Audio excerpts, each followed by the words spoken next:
Indian temple is not a place of worship or prayer. Are you aware of this?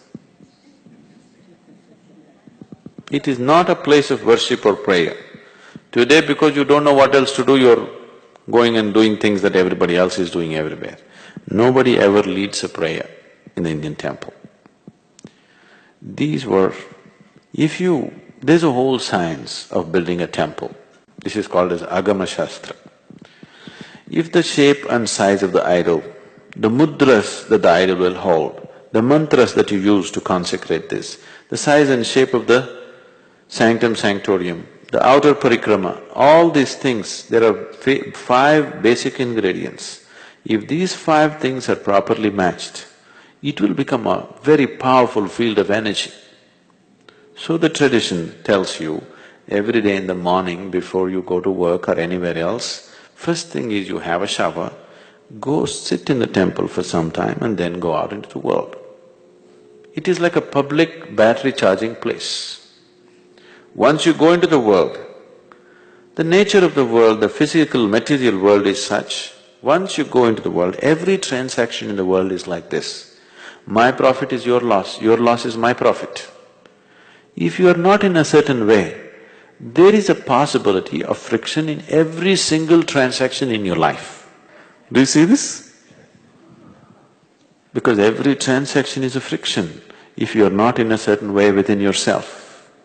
So every day you go there, charge your batteries and go out so that you sail smoothly through the day and come back. So the Indian temple was never a place of worship or prayer. Even now it is not so, though people are slowly trying to make it like a church where they go and pray and ask for this and that. Otherwise, in the tradition they told you, you have to sit there for some time. At least in South India it's still alive. I think in North it's generally dead. People who come from South India are aware they must sit in the temple for some time. But now they're just touching their bottom to the floor and going away. There are live temples which are very, very powerful.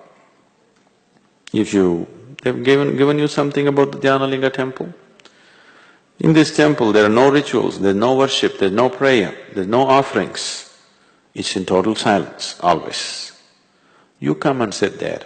Somebody who does not know anything about meditation, you come and sit there, without a single instruction, he will become meditative. The very energy is like that. If you're a little sensitive, it'll shake you from the root of your spine. It is so powerful, the impact that it has on you is so big.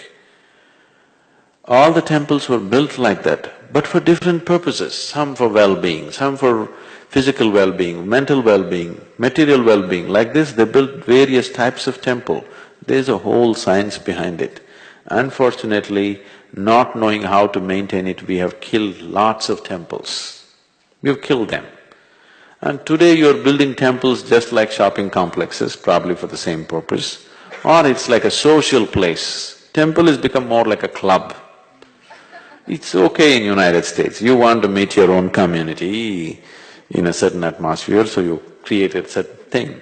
But the temple in its original form is a very powerful energy center.